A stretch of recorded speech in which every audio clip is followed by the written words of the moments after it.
At parties, while I'm drinking and I'm having fun, I think I engage in more sexual things than I would normally. Sometimes I get really wild. Those were probably the most times that I've been taken advantage of by guys. I have woken up in the morning and just been like, I can't believe I did that.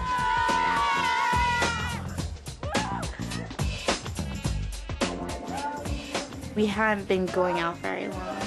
I mean, it was sort of my first time. We were over at her house with like a whole group, and we were in a bedroom alone together, so things just got kind of out of control. And we were making out and stuff, and he ended up going down my pants and fingering me.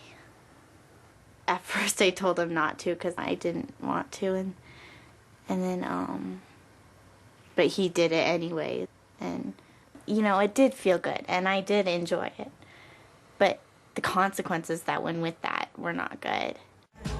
I mean, you cannot trust anyone anymore. All of a sudden one day I got this letter in the mail, and it was an anonymous letter from a parent starting out, "It takes a village to raise a child." And it goes on to say, "It has come to my attention that there are rumors about your daughter Stephanie regarding her intimacy with boys. I am afraid she will ruin her reputation or worse. I am sorry to do this anonymously, but should we ever meet, I would not want it to be an uncomfortable situation." And then it was signed a concerned parent. I was just nauseous and upset, and Stephanie wasn't home at the time, and so when she came home, I showed her the letter. Well, first thing out of her mouth was, she says, "It's true."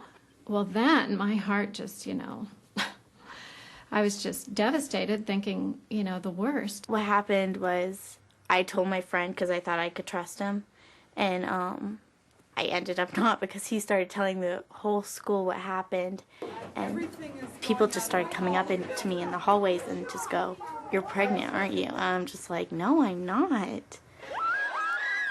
It turns out she did not have sexual intercourse, so she could not be pregnant. But I didn't realize there were opportunities for her to be with them outside of school.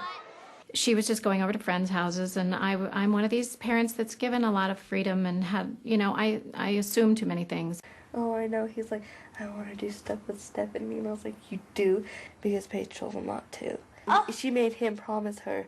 She made him promise her that he wouldn't do nothing. Oh. And now Paige wants to do stuff with him tonight. Well, Paige isn't going to, because I think personally the sexual things that you could do is like have a guy finger you, and you maybe give him a handy, and I think it's okay if he fills you up and you guys make out, that at this age, but I just don't think it's okay to go all the way. I think oral sex is okay to do because it's not a intercourse, and I just feel that it's okay.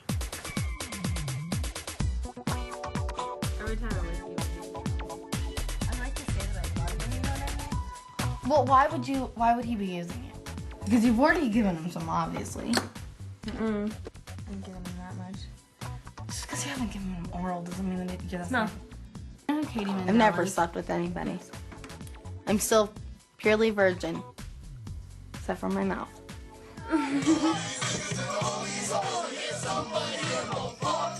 With oral sex, it's really kind of fun to do because when the guys get it, they kind of give you more attention for it, and they're really happy with you and stuff like that. My boyfriend and I were going out for about 6 months before I gave him a head. And we liked each other a lot. At first, she was like, "Oh my God, I cannot believe I did this," because she called me and she's like, "Amanda, what did I do?" And she felt horrible. It was kind of like, I can't believe I did that, but after I was like, okay, that's cool. Here, kiss. People think that that's going way too fast, but a lot of people are doing it now. I kind of wanted to create a closer relationship with my boyfriend, but then he kind of thought that once he got it once, he's going to get it often, and it got us closer, but we broke up after. Words.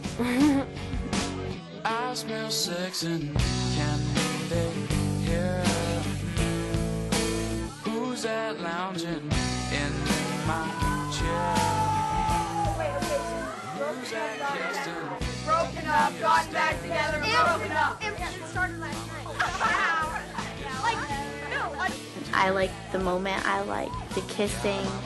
I just didn't like when the guy was touching me, like down there and stuff, because he just, that's like a place that no one has ever been in. Like, it was just sort of nasty. I just don't think that we really want guys to be touching us or anything like that. That's why we would be like, it's not like I don't want to be with you because I love you to death. You know, I love you so much. I'm not comfortable with you touching me or doing stuff with me right now.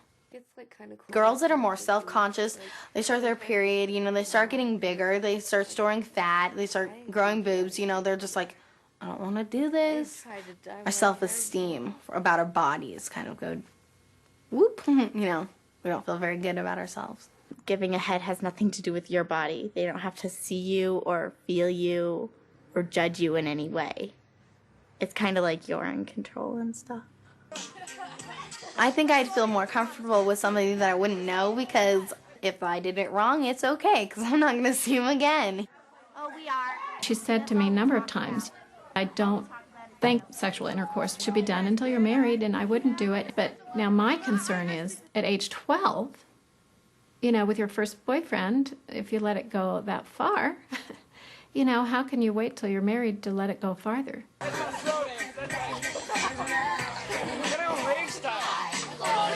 I think this is more of a generation that sex is being introduced to us at a much younger age, and that's why we're like eager to start it. Because when my mom was 13, it was like, let's go to school today, go to the library. You know, my mom wasn't really into the whole sex scene when she was 13 years old, and we are. They call it game. Oh, Mom, he just wants game. I'm out, game? Game? Yeah, sex, you know? Oh, okay. You said no? Yeah. Good girl. High five. I think as I'm getting older, I'm going to start doing more things that she doesn't see Amanda doing. You know, she sees, you know, like when Amanda's 21 doing. She doesn't see like her 13-year-old girl, and especially being the youngest in the family, she sees me as being the baby, I think. And sometimes I feel as though I'm being treated like a baby, so I don't want her to know any of the things that I do that are not so good. I find things, the little note that's all folded up in the laundry, and sometimes I act on it and sometimes I don't. Sometimes I just keep it in my files so that if something comes up later, or, you know, I'm spending the night at so-and-so's house, and I've read notes that say, well, let's have those guys over again next time I'm at your house. She's not going. That anonymous note that my mom got really made me mad. I thought, how could someone be destroying my relationship with my mom like this? But in a way, it made me and my mom become closer, because we felt like we could talk about things. If I didn't tell her, I probably would have slept with him and things would have gone really, really wrong in school. You love me? You don't love me? I feel like I've completely lost all my innocence. When you're a little girl, you like, when you see kissing on TV, it's like, ugh. And like when you do, you're like, mm-hmm. Being intimate and oral sex with guys is just like, you're not that little girl that wear hair and pigtails and ate a cake with frosting all over her face. But you know you can't change the past, so I guess there's nothing I can do about it. Before and between, right? Now, let me ask you a question. Is it okay for teenagers to have sex? No. When I said, is it okay? Sexual intercourse is what I think you heard me say, right? But I didn't say that. I want you to learn to redefine the concept of sex as being a range of intimate behaviors with hand-holding on this hand, perhaps intercourse, oral sex, those kinds of behaviors on that end, with lots of places in between. So if we're talking about hand-holding on this end, and very intimate sexual behaviors on this end, and we've redefined sex in this way, do you think it's okay for teenagers to have sex? Yes. Ah! Different question, different answer. Now think of your child. What do you think it's okay for your child, at your child's age, to safely say yes to? Waving to each other. Waving to each other. Okay. At what age do you think it is okay for boys and girls to be in an embrace where his hand is on her breast? Oh, gosh. Oh, my God. Now, look. At what age did this happen for you? 16. 16, 17. Okay. French kissing at what age? 7th grade. How many of you think that's okay? It's not the act itself, it's the going further, forward. The French kissing's not the problem, it's what the next. escalator theory, right? Okay, here's another phrase I would love for us to drop as adults. The phrase is raging hormones. Why would we even say it, even if we thought it, at the time in their lives when we want them to believe that they can take charge of themselves and be responsible people, we're telling them they can't possibly do that. I believe that children and adolescents are capable of rational self-discipline. And that if we, as the adult guides in their life, are truly honest with them about what the options are and why we think thus and so is okay or not okay, they can hear that. You set limits. My daughter, she seems to think that our limits are so much more stringent than everybody else's limits. How old is she? She's in 6th grade. She's 11. And I don't know what to say. I say, well, I just can't believe that so-and-so's mother is letting her do that. Oh, well, she is. We're back to this notion of parents communicating with one another and deciding whether or not any 6th grader should feel as if they are ready to do the kinds of things that your child is feeling pressured to do. One of the baseline beliefs still in our culture is that sexual knowledge is dangerous. Here's the bottom line. When you talk to your child about sex, what are you giving them encouragement and permission to do? Talk. That's it. Talk, think, reason, read.